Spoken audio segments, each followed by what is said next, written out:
Peace and blessings. This is Raisa Kiwala, the divorced Muslimah coach.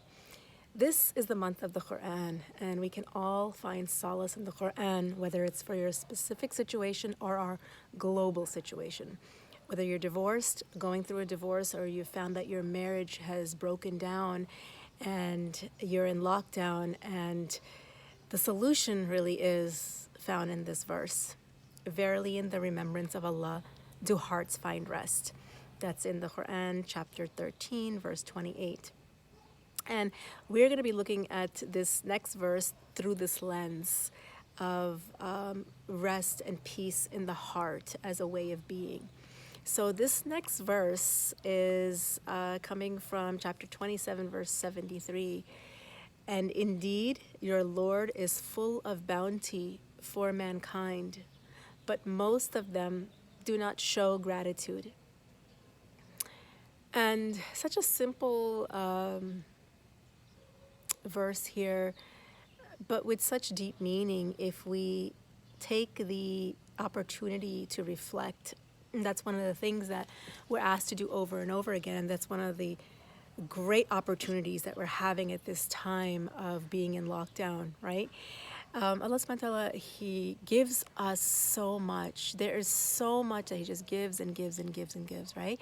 And these are things that are just automatic, like being able to see, being able to hear, being able to swallow, being able to blink your eyes, your heart being able to beat without you having to do anything, right? And on and on and on.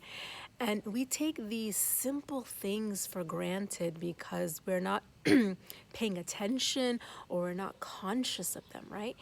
And so what I want to share is here, when we focus on what we have rather than what we don't have, that is really the secret to abundance, right? And actually, it's not really a secret because Allah subhanahu wa ta'ala has also told us or promised us in the Quran that if you are grateful, I will increase you, right?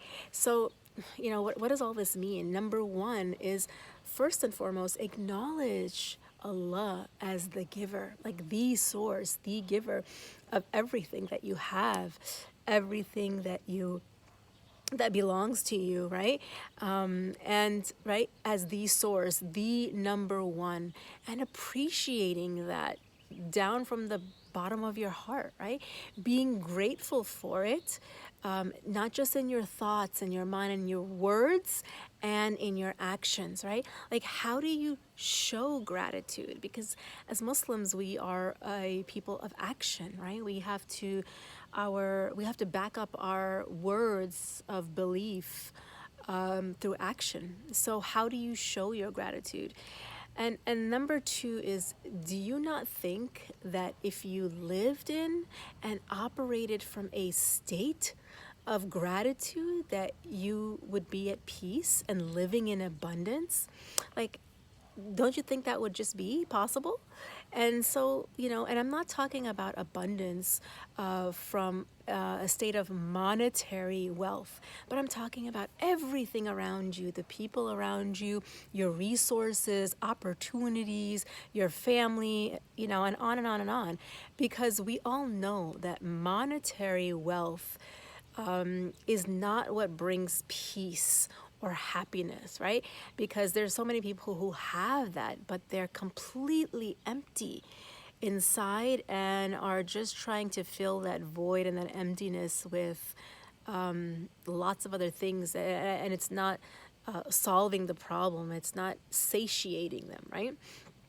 So when it competes for space in our heart, when something that you have that's competing for space in your heart, it's going to actually cause corruption in your body, and you won't be able to have peace, right?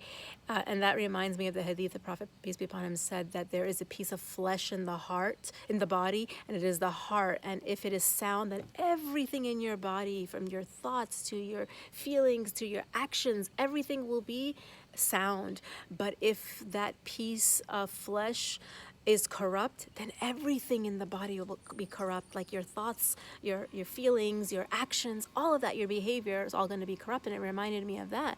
So, there's that saying that you can have money in your hands as a tool, as a means from Allah, and Allah in your heart as the source. So the takeaway really here is, how often are you thinking about your blessings and everything that you have, everything that's in your life, right? Where is the focus with your thoughts? Because what you focus on grows. And are you aware of what you're focusing on, right? Are you dwelling on what you don't have? And becoming sad, or falling into despair about it, right? Try to just check in with yourself and see what your mind is focusing on, right? I think of it as what you get to do, what you get to have, right? Safe and sound at home, and everything that you do have. Because guess what? All of us have challenges and tests, and all of us are going through struggles in our own life. When we focus on what is going right, what we have, then we live in this state of abundance, and it helps us to behave and respond in a completely different way. And I just wanted to bring it back to, in the remembrance of Allah, do hearts find rest. And sometimes, even though we are remembering Allah, we still don't find that peace. And there is a part of that puzzle that I haven't told you about yet. And that is how we understand the experience of this life, right? Understanding that our feelings and our emotions could be getting in the way of that good, solid, strong, secure connection with Allah. So if you, and I'm going to share more about that as we go through this month. But if you found this video helpful, please like, share, and subscribe to my YouTube channel, Raisa Ghiwala, to get the videos as they come out this Ramadan.